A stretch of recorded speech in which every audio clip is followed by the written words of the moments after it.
안녕하세요. 빅머니의 권미란입니다. 국민과 사회로부터 존경받는 기업이 됩시다. 사회 구조를 고도화하고 그리고 기업을 혁신하더라도 이러한 국민들로부터 신뢰를 얻을 수 없다면 영속할 수 없을 것입니다.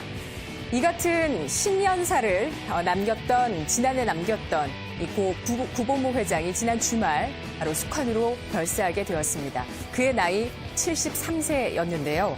평소에 굉장히 검소하고 소탈한 성품으로 유명한 그는 해외 출장을 다닐 때도 수행비서 한 명만을 동행했고 주말 개인 일정에는 혼자서 다닐 정도였다고 하는데요. 허례 허식을 싫어했던 만큼 그는 죽음 앞에서도 그러한 자신의 삶의 태도를 담은 3가지 지시를 남겼다고 합니다. 첫 번째, 연명 치료를 하지 말라. 두 번째, 비공개 가족장으로 조용히 장례를 치러라. 세 번째, 화장하라. 이 3가지 지시였다고 합니다. 많은 사람들이 LG 하면 기억에 남는 로고송 있으실 텐데요. 사랑해요 LG이겠죠. 정말 국민들이 대신해서 마케팅을 해주는 기업으로 LG와 오뚜기가 꼽힙니다.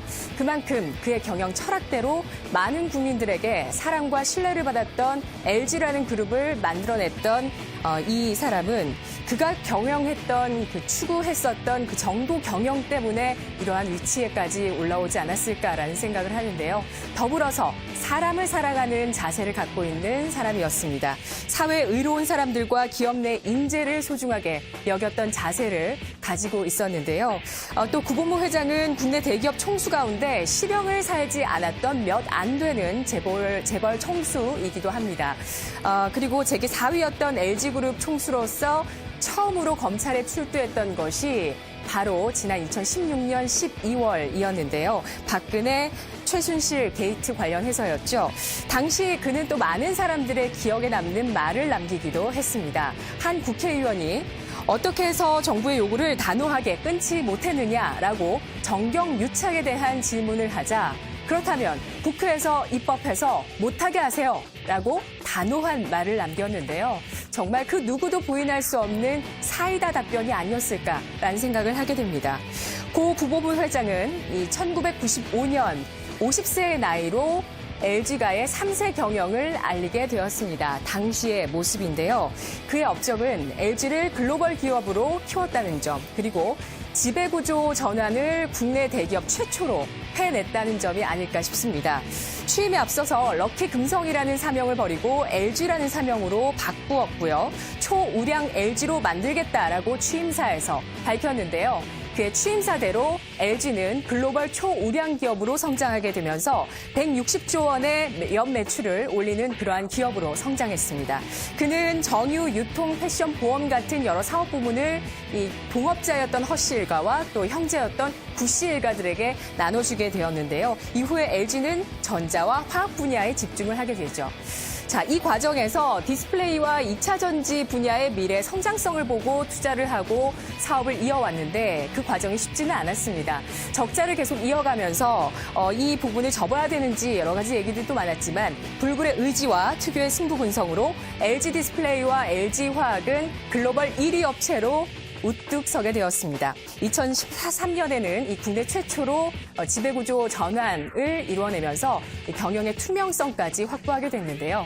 자, 이제는 LG의 4세 경영입니다. 구광모 상무를 중심으로 4세 경영에 닻을 올리게 되었습니다. 1978년생인 이 구광모 상무, 우리 나이로 40살밖에 되지 않았는데요.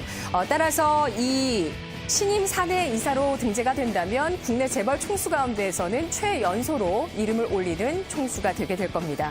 미국 로체스터 공대를 나왔고요. 그리고 특이한 이력이 있습니다. 특이한 이력은 바로 미국 실리콘밸리 내에서 스타트업에서 1년 정도 근무했다라는 부분인데요. 사실 2014년부터 경영 승계 수업을 받아왔기 때문에 다른 2세, 3세에 비해서는 경영 승계 이 과정이 좀 굉장히 짧았습니다. 그 앞서서는 선대에서는 15년에서 20년 정도의 승계 교육을 받은 데 비해서 그는 단 몇 년밖에 받지 않았죠. 그랬다는 부분이 부담이 되고 있는데요. 하지만 사전 준비에 상당히 공을 들이는 스타일이라고 알려져 있고요. 그리고 사업의 본질과 방향성에 대해서 깊이 고민을 하면서 다른 경영진들이 이끌어내지 못하는 문제점을 발견하고 있다라는 내부 평가가 나오고 있다고 하네요. 구광모 상무의 4세 경영이 본격화 되게 되면 LG의 미래 설계 본격화되게 될 겁니다. 우선 디스플레이, 자동차 전장 같은 현재 LG가 다른 기업에 대해서 앞서 나가고 있는 이 분야에 대해서 좀 더 공을 들일 것으로 전망이 되고 있는데요. 지난달 말 인수했었던 오스트리아 자동차 헤드램프 업체 GKW가 있는 만큼 자동차 전장 사업을 5G 시대와 함께 해서 앞으로 앞서 나가게 될 것이다라는 전망이 나오고 있습니다. 구광모 상무 역시도 IT 동향에 굉장히 관심이 많은 사람이라고 하는데요. 따라서 앞으로 AI나 로봇 같은 4차 산업혁명 분야에 새로운 추가 M&A를 하지 않겠느냐라는 전망도 나오고 있습니다. 시장에서는 이 부분을 주목할 수밖에 없겠죠. 현재 LG뿐만 아니라 삼성에서도 이러한 분야의 M&A에 관심을 갖고 있는 만큼 그와 관련해서 움직일 수 있는 여러 가지 종목들 시장에서 찾고 있는 모습입니다. 구광모 상무의 경영권 승계가 공식화된 가운데 다음 달 29일 이사회에서 그것에 대한 확정을 하게 됩니다. 이에 따라서 구상무의 직책과 업무가 최종적으로 윤곽이 나오게 될 거고요. 또 이 자리에서 상속세에 대한 이야기도 결론이 나올 것으로 보이고 있습니다.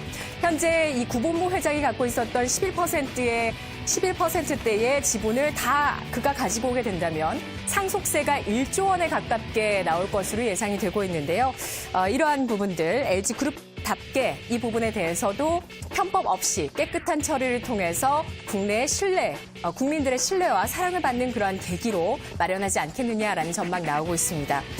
자, 젊은 총수가 이끌게 될 LG그룹 어떤 변화를 맞이하게 될지 앞으로 주목해 보시길 바라겠습니다.